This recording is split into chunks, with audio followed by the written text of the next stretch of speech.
Hello बच्चों, कैसे हो आप? क्या हाल चाल? बढ़िया एकदम। आज के लेक्चर में जो बेटा पढ़ने जा रहे हैं वो है हमारा वेव स्पीड। क्या है? Wave speed. कि किसी भी वेव की स्पीड को कैसे कैलकुलेट करते हैं। ठीक है। Wave it is the transfer of energy और momentum from one place to another place, but in SHM particles only oscillate at their mean position. जो पार्टिकल होते हैं बेटा वो अपने पोजीशन पे सिर्फ ऊपर नीचे झुम ऑसिलेट करते हैं। वह अपने प्लेस को छोड़ करके एक प्लेस से दूसरे प्लेस पे नहीं जाते हैं। ठीक है। तो यहां पे ट्रांसफर होता है एनर्जी का। जैसे कि जस्ट सपोज दैट यहां पे मैंने एक ये वॉल है और इससे एक स्प्रिंग को या फिर एक स्ट्रिंग को मैंने यहां पे अटैच कर दिया। हम यहां पे स्ट्रिंग का एक सिरा मैं अपने हाथ में लिया, मैंने ऐसे ऐसे बॉम्ब प्रोड्यूस किया। तो क्या हुआ, ऐसे जब हम दुम करेंगे तो यहां पे एक ऐसे मतलब कि एक कीड़े की तरह, सांप की तरह, जैसे कि लगता है सांप रेंगते हुए जा रहा है, तो वेव प्रोड्यूस होता है। क्या होता है बेटा? वेव प्रोड्यूस होता है। तो आखिरकार यहां पे जब हम ऐसे बम करते हैं तो यहां पे वेव नहीं, यहां पे हमारी एनर्जी यहां से यहां तक ट्रेवल करती है। हमारी energy one place to another place तक ट्रेवल करती है। हमारा पार्टिकल्स यहां से यहां तक ट्रेवल नहीं करता। आप इसको प्रूफ कैसे करोगे? जैसे यहां पे स्ट्रिंग ले लिया, इसको अटैच कर दिया, इसको बम करेंगे। यहां पे मान लीजिए किसी एक पोजीशन को आप एक ब्लैक टेप लगा दो। क्या लगा दो? एक ब्लैक टेप लगा दो। जब ऐसे बम प्रोड्यूस करोगे आप तो यहां पे देखोगे कि जो ब्लैक कलर का आपने टेप लगाया है वो सिर्फ ऊपर नीचे करेगा। मतलब ये ऊपर जाएगा, एक बार नीचे जाएगा, फिर वहां पे अपने मीन पोजीशन पे आ जाएगा। ठीक है। तो मतलब जो पार्टिकल है वहां का वो अपने मीन पोजीशन पे ऊपर नीचे ऑसिलेट कर रहा है। वो यहां से वहां तक नहीं जा रहा है। वहां से वहां तक क्या जा रहा है? जो एनर्जी आप प्रोवाइड करा रहे हो वही एनर्जी या मोमेंटम एक प्लेस से दूसरे प्लेस तक ट्रेवल कर रहा है। ठीक है बेटा, वही क्या कर रहा है? ट्रेवल कर रहा है। तो वो जो हमारा वेव ट्रेवल कर रहा है उसका हम स्पीड कैलकुलेट करेंगे। और जो उसका फॉर्मूला आता है वो होता है V equal to √T/μ। T/μ। और जो हमारा बेटा यहाँ पे म्यू है वो म्यू होता है मास पर यूनिट लेंथ। T क्या है? Tension of the string. एक फोर्स होती है, आपने पढ़ा होगा। अब आगे के जितने भी चैप्टर्स हमने पढ़े पुली वगैरह के, उसमें स्ट्रिंग्स का यूज करते होगे तो आप जानते हो टेंशन की फोर्स होती है। V is the wave speed. V क्या है बेटा? यहाँ पे वेव स्पीड है। वेव स्पीड है। U क्या है? मास पर यूनिट लेंथ है। मास पर यूनिट लेंथ है। और ये T क्या है? टेंशन ऑफ द फोर्स है। टेंशन है या बोल सकते हैं आप फोर्स है। ठीक है। ठीक। आप किसी स्प्रिंग को स्ट्रेच करते हो तो वो फिर से क्या, वो फिर से कंप्रेस होने लगता है, फिर से मतलब अपने मीन पोजीशन पे आने की कोशिश करता है। तो उसके अपोजिट जब आप जिस डायरेक्शन में फोर्स लगाते हो स्प्रिंग पे, उसके अपोजिट डायरेक्शन में वहां पे एक रिस्टोरिंग फोर्स डेवलप होती है। वही रिस्टोरिंग फोर्स आप जब उसके पोजीशन को चेंज करते हो तो वही रिस्टोरिंग फोर्स खींच करके उसको फिर से मेन पोजीशन पे लाती है। लेकिन आज जो हम डिस्कस करने जा रहे हैं वेव स्पीड, वो स्ट्रिंग के केस में देखेंगे। जस्ट सपोज दैट, स्टार्ट करें। देखिए, तो मेरा नाम है हर्ष सिंह और हमारा और आपका एक प्यारा सा चैनल हर्ष फिजिक्स वाले, और आज हम इस पर डिस्कस करने जा रहे हैं वेव स्पीड के ऊपर। मान लीजिए यहां पे एक वॉल से मैंने यहां पे एक स्ट्रिंग को अटैच कर दिया है और ये सिरा मैंने पकड़ा है, और यहां पे मान लीजिए मैंने बॉब प्रोड्यूस किया। ये कुछ ऐसे जाएगा। ठीक, ऐसे किया तो फिर ये ऊपर होते हुए फिर से चला गया। ठीक है, क्लियर है बेटा? आप देखिएगा, मान लेते हैं इसी को मैं यहां पे अभी मैंने बॉब प्रोड्यूस नहीं किया है, तब मैंने यहां पे ऐसे, ये ओरिजिनल भी ऐसा था, मैंने इसको बॉब प्रोड्यूस किया तब जाकर के बम ऐसे किया, तब जाकर के यहां पे ये प्रोड्यूस हुआ है। ठीक है, ये पार्टिकल यहां पे सिर्फ ऑसिलेट करेंगे, पार्टिकल मूव नहीं करते। एनर्जी जो प्रोवाइड आप कराते हो, जो मोमेंटम प्रोवाइड कराते हो, वही एनर्जी जो है एक प्लेस से दूसरे प्लेस पर ट्रेवल करती है। Particles do not oscillate, sorry, very very very sorry, particles only oscillate. Particles do not travel one place to another place. Energy is only travel from one place to another place in the case of wave. ठीक है, क्या होता है wave के case में? यहाँ पे energy momentum travel करता है, आपके पार्टिकल्स एक प्लेस से दूसरे प्लेस से ट्रेवल नहीं करते हैं। ठीक है, क्लियर है बेटा? किसी को याद है डाउट? अब देखिएगा, अब यहां पे होगा क्या, मान लीजिए यहां पे ये बना दिया और मैं इस बॉब की बात कर रहा हूं। ये जो पार्टिकल ऊपर गए हैं ये कुछ देर नीचे भी आएंगे, फिर ऊपर फिर नीचे। बनता कैसे, देखिए कैसे होता है, ऐसा कुछ बनता है। आगे केसेस बनाऊंगा, यहाँ पे जो यहाँ पे इसको नोड बोलते हैं, इसको एंटी नोड बोलते हैं। ठीक है, एंटी नोड, नोड जहां पे यहाँ पे डिस्प्लेसमेंट 0 होता है इसको नोड बोलते हैं। जहां पे जो डिस्प्लेसमेंट वो मैक्सिमम होता है उनको बोलते हैं एंटी नोड। ये सब हर बातें इसके बाद स्टैंडिंग वेव एक आध दो लेक्चर के बाद हम करेंगे, तो उसके में सब चीजें हम लोग बताएंगे। अब बेटा ये सर्कुलर आर्क की तरह लग रहा है, ये एक सर्कुलर आर्क की तरह लग रहा है। इसको झूम करके देखते हैं। जस्ट सपोज दैट ये हमारा है, क्या बेटा, ये हमारा है। ठीक, मान लेते इसको ऐसे ज्वाइन करा, मान लेते ये इसका एक रेडियस आर है और ये भी इसका रेडियस आर है, और ये हमारा एंगल थीटा है और ये भी हमारा एंगल थीटा है। यहां पे स्ट्रिंग अगर ये आर्क की तरह देखो, ये है वाकई में बहुत छोटा, लेकिन इसको हम जूम करके लिए हैं बड़ा करके, ताकि यहाँ पे जो भी फोर्सेस वगैरह एक्ट कर रही है उसको हम इजिली यहाँ पे आपको दिखा सके।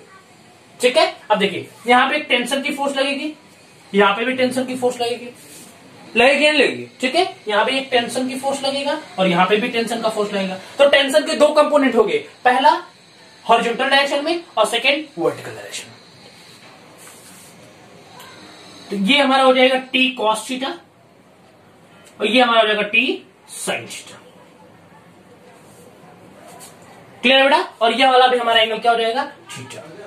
ठीक, अब देखिए वैसे यहां पे भी हो जाएगा टी कॉस थीटा और यहां पे हो जाएगा हमारा टी साइन थीटा, और ये भी हमारा एंगल क्या हो जाएगा, थीटा। तो टी कॉस थीटा तो टी कॉस थीटा से बन गया, बचा क्या, T sine theta, T sine theta. दोनों को ज्वाइन करोगे क्या होगा, 2t साइन थीटा हो जाएगा। क्या होगा बेटा, 2t साइन थीटा। अब देखिए बेटा, देखिए इस केस में क्या होगा, जब यहां पे ये जो प्रोड्यूस हो रहा है, जो बम प्रोड्यूस हो रहा है, जब आपने इसे बम्प किया तो ये जो पार्टिकल्स इसके ऊपर गए फिर नीचे आएंगे, ऊपर के देखिए ये ऊपर के पार्टिकल फिर नीचे यहां पे आएंगे, फिर ऊपर जाएंगे, फिर नीचे आएंगे, ऐसे वो जाकर के सरफेस से स्ट्राइक करता है। और वहां पे जब नॉन प्रोग्रेसिव, ठीक है, नॉन स्टैंडिंग वेव पढ़ाएंगे तो वहां पे जो वेव होते हैं वो रिटर्न होकर के भी आते हैं। ठीक है, और फिर उस केस में हम लोग फिर ऐसे भी लोग पढ़ते हैं, लेकिन इन सब चीजों को हम डिस्कस नहीं करेंगे, अपने सिलेबस के ऊपर इस टॉपिक के ऊपर ध्यान देंगे। ठीक है, अब देखिएगा यहां पे होगा क्या, देखिए ये टी कॉस थीटा, ये टी कॉस थीटा, दोनों कैंसिल हो गए, ये T sine theta, T sine theta. ठीक, अब ये किसी भी ये जब आगे बढ़ेगा तो यहां पे एक बॉब यहां पे भी प्रोड्यूस होगा नीचे की तरफ, फिर आगे की तो ऊपर की तरफ। ठीक है, ऐसे प्रोड्यूस होता चला जाएगा। अब देखिए तो ये जब आगे बढ़ेगा तो इसको लगेगा कि ये हमारा जो ये पीछे वाला प्रोड्यूस हुआ है यह पीछे की तरफ जा रहा है। अगर किसी की वेलोसिटी मान लीजिए ये आगे की तरफ मूव कर रहा है तो इसे क्या लगेगा, ये पीछे की तरफ छोड़ते हुए चला जा रहा है, इसकी वेलोसिटी अपोजिट डायरेक्शन में v हो जाएगी। तो वैसे यहां पे लिख सकते हैं कि अपोजिट डायरेक्शन में v हो गया। ये आगे की तरफ मूव कर रहा है तो इसे लगेगा ये पीछे जा रहा है, मैं आगे की तरफ दौड़ूंगा और मेरे पीछे वाला, अगर मैं तेज दौड़ रहा हूं और मेरा पीछे वाला जो है वो धीरे दौड़ रहा है, तो जब हम वो मेरा पीछा करेगा, मैं तेज दौड़ रहा हूं तो मेरी स्पीड, हम दोनों के बीच का डिस्टेंस क्या होगा, बढ़ जाएगा। डिस्टेंस क्या होगा, बढ़े, तो मुझे क्या लगेगा कि वो हमसे पीछे की तरफ जा रहा है, वो हमसे पीछे की तरफ जा रहा है, मतलब उसकी तरफ ये है, वेलोसिटी उसका थोड़ा इधर है। ठीक है, तो इसे आप वेलोसिटी हमने यहां पे v कंट्रोल कर लिया। ठीक, अब देखिएगा, रेस कर दो इसको। अब देखिए बेटा यहां पे किसी भी पार्टिकल्स को तो इसी लगेगा कि यहां पे पार्टिकल जो है वो सर्कुलर मोशन कर रहा है। क्या लगेगा, यहां के जो वेव है यहां का, ये सर्कुलर मोशन कर रहा है। और किसी भी बॉडी को सर्कुलर मोशन करने के लिए सेंट्रीपिटल फोर्स की जरूरत पड़ती है। दिमाग में लाइएगा, किसी भी बॉडी को सर्कुलर मोशन में मूव करने के लिए सेंट्रीपिटल फोर्स की जरूरत पड़ती है। और सेंट्रीपिटल फोर्स का फॉर्मूला क्या होता है, mv² by r। तो यहां पे इसको सेंट्रीपिटल फोर्स दे कौन रहा है, टेंशन। यही तो फोर्स है ना जो सेंट्रीपिटल फोर्स प्रोवाइड कराएगा। इसी की वजह से ये बॉडी ऐसे रोटेट पूरा करेगी टेंशन की फोर्स की वजह से। तो we can write here 2t sin theta equal to mv square by r. Can we write like this बेटा? 2t sin theta equal to mv square by r. या इसको अभी तक हम अभी इस केस में हम लोग सेंट्रीपिटल फोर्स लिख देते हैं। क्लियर है? अब देखिए, अब यहां पे अगर साइन थीटा की वैल्यू ये यहां तो बहुत छोटी है, बहुत छोटी बहुत छोटी। और कोई जब साइन थीटा बहुत छोटा है तो साइन थीटा को हम थीटा लिख सकते हैं। सो वी कैन राइट ये 2t theta equal to F C. F मतलब force and C mean centripetal force. और centripetal force is always act towards the centre. जो सेंट्रीपिटल फोर्स होती है वो हमेशा सेंटर की तरफ एक्ट करती है। क्लियर है बेटा? किसी को यहां तक डाउट? अब देखिएगा, आगे देखिए अब यहां पे हम लोग जो मान लेते हैं ये जो इसका लेंथ है ये डीएल है, ठीक है, और यहां पे जो इसका मास है ये डीएम है। ठीक है, फिजिक्स पढ़ रहे हो 11th में 12th में आप आ गए हो तो एजिप्शन तो आपको एक्सेप्ट करना ही पड़ेगी। ठीक है, एजिप्शन एक्सेप्ट करना पड़ेगी तभी आपका रिजल्ट आ पाएगा। क्योंकि हायर क्लासेस में आओगे तो वो भी एक्सेप्शन समझ में आएगा, लेकिन अभी 11th 12th की सर्विस के हिसाब से आपको थोड़ा बहुत एक्सेप्शन देखने को मिलेगा। ठीक, अब देखिए तो हम लोग ले लेते हैं mu equal to mass per unit length में dm by dl. Mu equal to dm by dl means mass per unit length. Mu is equal to mass per, तो डीएम की वैल्यू यहां से क्या आ जाएगी? म्यू डीएल लिख सकते हैं। डीएम इक्वल टू क्या? म्यू डीएल लिख सकते हैं। Can we write like this? लिख सकते हैं, नहीं लिख सकते बेटा? अब देखिए अगर हम लोग इसको वेव के फ्रेम से देखें, अगर हम इसको वेव के फ्रेम से देखेंगे बेटा तो हमें ऐसा क्या लगेगा कि जो वेव के फ्रेम से क्या देखेंगे, f C is equal to क्या होता है? M we square by r होता है, नहीं होता है? M we square by r. लेकिन यहां पे मास जो है तो डीएम है, तो we can write here F C is equal to D M we square by R. DM की जगह क्या देखें? Mu DL, so F C is equal to mu D L V square by R. लिख सकते नहीं लिख सकते? लिख सकते हैं। अब देखिए mu DL V square by R. Clear है बेटा? अब देखिएगा यहां पे म्यू आर स्क्वायर थीटा, देखिए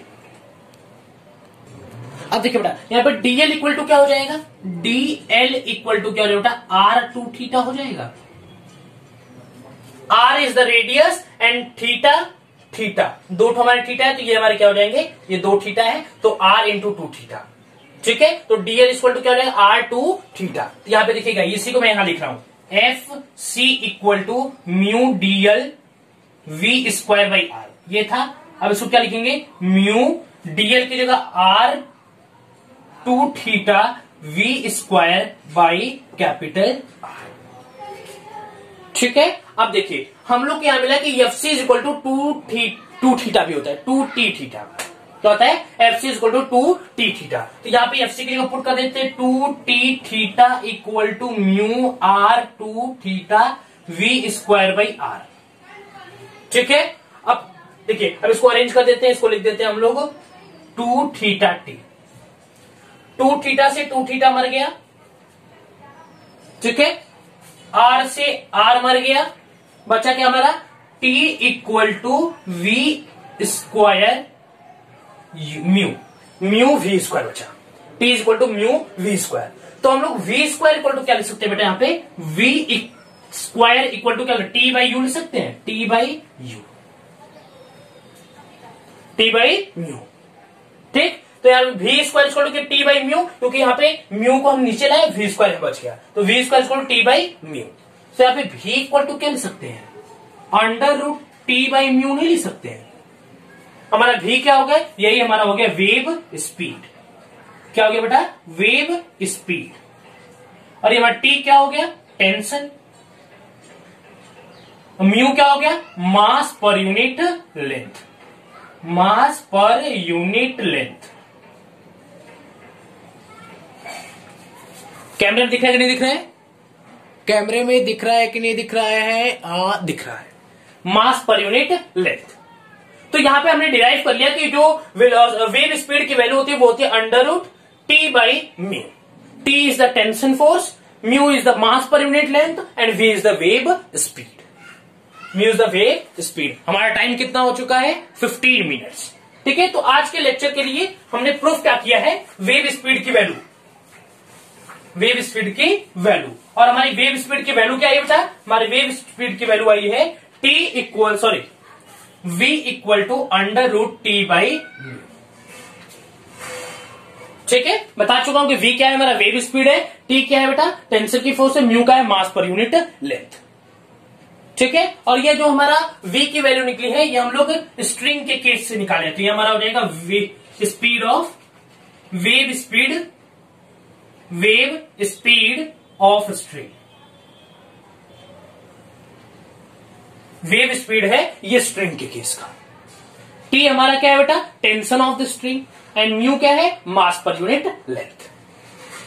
यहां तक इस अगर टॉपिक में कोई कंफ्यूजन होगा तो कमेंट सेक्शन में जरूर बताइएगा। और आज के लेक्चर बस ये छोटा सा वीडियो था हमारा 15 और 16 मिनट का, तो बस उम्मीद करता हूं ये आपको समझ में आएगा। इसके बाद हमारा एक ब्रॉड लेक्चर आएगा इंटेंसिटी ऑफ वेव के ऊपर, इंटेंसिटी ऑफ वेव के ऊपर। उसमें हम पोटेंशियल एनर्जी वेव का, काइनेटिक एनर्जी वेव का, टोटल एनर्जी कंबाइन करके पावर निकालेंगे। पावर निकालने के बाद वहां पे इंटेंसिटी के ऊपर बात करेंगे।